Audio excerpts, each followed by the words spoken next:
Welcome back to Cure for the Common Game. Today, it's been a while since I've done this. This is my good friend Danny's, his Shattergang Brothers deck. So, just to let y'all know what kind of meta that I'm playing in, Danny recently built Shattergang Brother, kind of tweaked it a little bit as the weeks went on, and this thing is a monster. I have to play against this, and I'll be honest with you, that first night I played against this, I was a little salty. Okay, I was a lot of salty. So, let's get to it. Black, red, green, some goblins, Um, there's really very little that this deck can't deal with. Because you have three different activations. Obviously, the black one, each everybody sacks a creature. The red one, you sack an artifact to everybody sacks an artifact, and then the one that gets used the least is the enchantment one with green. It's all vary in flavor. The black one does creature, the red one does artifact, and the green one does enchantment. Now, this deck's ability to control the board is just insane. Number one, you've got to have your own creatures, your own artifacts, and to a lesser extent, the enchantments. There are enchantments you really want gone, but mainly here is artifacts and creatures. And what Danny has done is he has put Michelson's Lattice in to make everything an artifact. So now all of his creatures he can sacrifice to the first or second ability because they're both creatures and both artifacts, and everybody else's stuff is an artifact as well. So if they've only got a planeswalker, well, you got to sacrifice an artifact. It's an artifact. It's beautiful. And what I love a lot is the recurring creature cards. Cards like Bitter Blossom that give him a creature every single turn. Not just a creature, but he does run the doubling season and the parallel lives to help make more tokens because he's got an insane amount of token generation in the deck. But it also gives him enchantments if there's something else out there that needs to go more than he needs to one of these. More token generation. Tveshzat, I still have a hard time with that name. You get two Thrall tokens, and your double enchantments are crazy. Now, Kiki-Jiki is probably the creature that I have seen do the most work, obviously. Now, it's crazy. Yes, there is a Zealous Conscript in the deck, but that's not the combo that he uses. He'll use Kiki-Jiki to make copies of Siege Gang Commander because he can sack the Siege Gang Commander. Well, he still gets those three free goblins that he don't have to sack it into turn. Same way with Krinko. You can make another Krinko, and then it gets nuts really quick. And then every time he sacrifices a creature, the Dictative Erebos makes us all do it. There's a lot of let's go through the normal stuff, shall we? Mana fixing. Now, he doesn't use a lot because he's got his land base pretty tight. I like it a lot. Soul Ring, Arcane Signet, Ennoble Hierarch, Veteran Explorer, and Carpet of Flowers. Carpet of Flowers, brilliant card, and in this deck it's like one of those. Well, what if nobody's playing blue? Well, the odds are against that, but even if somebody's not playing blue, it still has a purpose to sacrifice to the commander. Now, card draw, Beast Whisperer. This is insane. He has a lot of creatures in the deck. Beast Whisperer is just going to draw cards, and the cream of the crop. While not card drawing, it is card selection. He gets to filter quite a bit, and that lets him do a whole, pick out the cards that he needs. Eventually, you end up with stuff like Grave Betrayal that you just get everything that dies.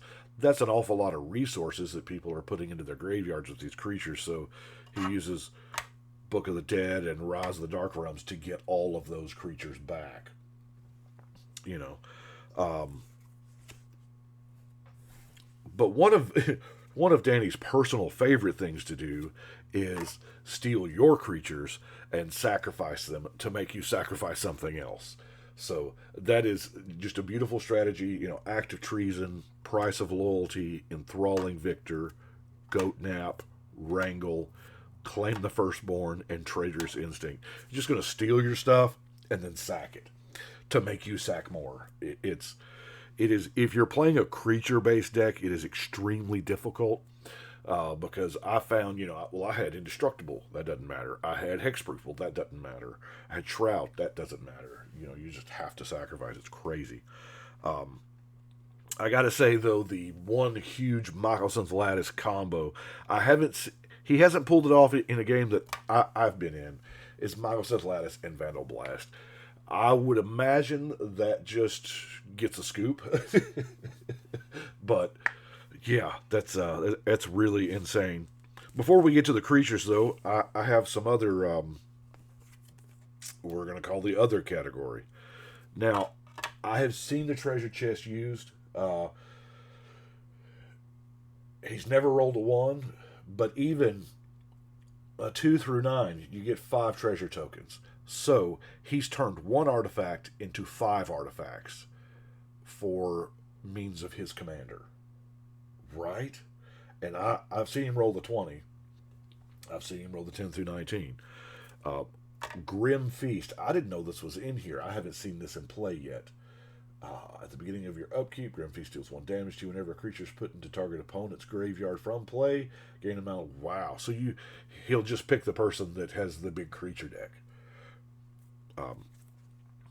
Oversold Cemetery. Here again, another good enchantment. These good enchantments, they're good, but if he finds himself that they're not useful, he can just sack them to make everybody sack enchantments, Or if he's got the Lattice out, they're artifacts, and he can.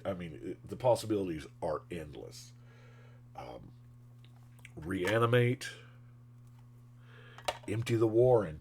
Now, Empty the Warren with a few because there's a lot of low cost spells, as you can see. Empty the Warrens generally, it'll get him 4 to 6. I haven't seen him cast the Warrens with a doubling enchantment play. That is scary. Army of the Damned, just good old 13 creatures. Don't care if they're tapped. And then the Akroan War. I probably should have put that with the Steele category. But let's look at his creatures. I know when he was building the deck, the very first creature he wanted in was Squee. Because you can sack Squee, Squee just comes back. Squee had a new printing, Squee the Immortal, so that's another one. Really good, you can just cast it from the graveyard and it gives you sacrifice fodder. Jury. Because whenever you sack a permanent, it can be creature, artifact, whatever. Whenever every permanent, Jury gets bigger. And then when Jury dies, which he can control, he can just sack it. It's going to deal that much damage. I really like the inclusion of the Filigree Familiar because it does something. It gains a 2 life when he plays it, and when he sacks it, everybody gets to draw a card. And it is naturally an artifact and a creature, so it has a whole lot of use in this particular deck. Gravecrawler, of course, you can play from the yard. Nether Trader is going to come back.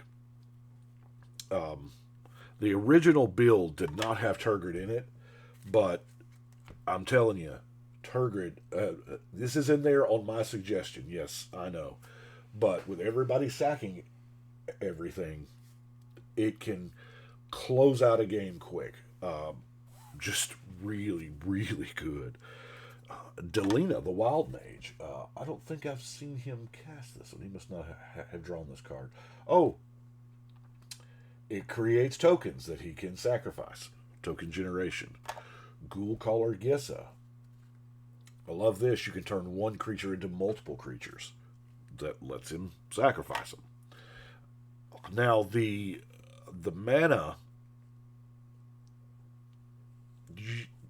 It's hard to play more creatures than he's got mana for activations. It is silly. Blood Artist. Or another creature dies. Another creature. any creature. Oh, I love Blood Artist. Piper of the Swarm, making those rat tokens. The Eldrazi Obligator. Another steal that card. Jadar. You know, you're always gonna get the free zombie here because as soon as he gets the decayed, he'll just sack it. Now, Solemn Simulacrum is the perfect card to the deck. It's artifact, it's creature. I don't care. He don't care if you sack it. You're gonna get the land. I mean, it's all upside. Fleshbag Marauder. Now, this one is scary when he plays Fleshbag Marauder out there and doesn't sack the Fleshbag if he sacks a token with it. Because a sitting Fleshbag with a Kiki-Jiki on board is hard to deal with.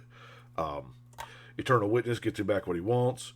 Drops Messenger. I mean, it comes back bigger the first time.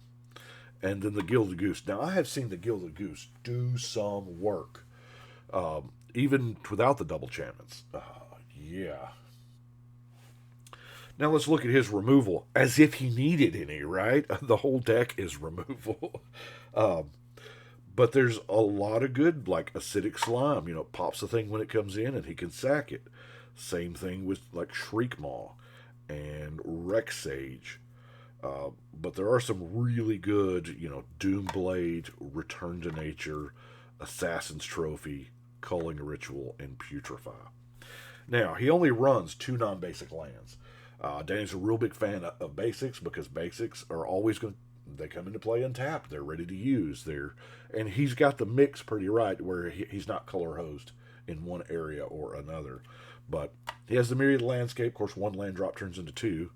And then Yavimaya, Cradle of Growth, turning everything into forest.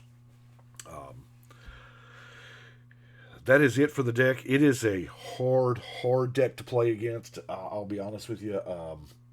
But it's a ton of fun. It really is. If you're the one playing it. Anyway, that's what I've got for today. I do appreciate y'all watching, and we'll see you next time.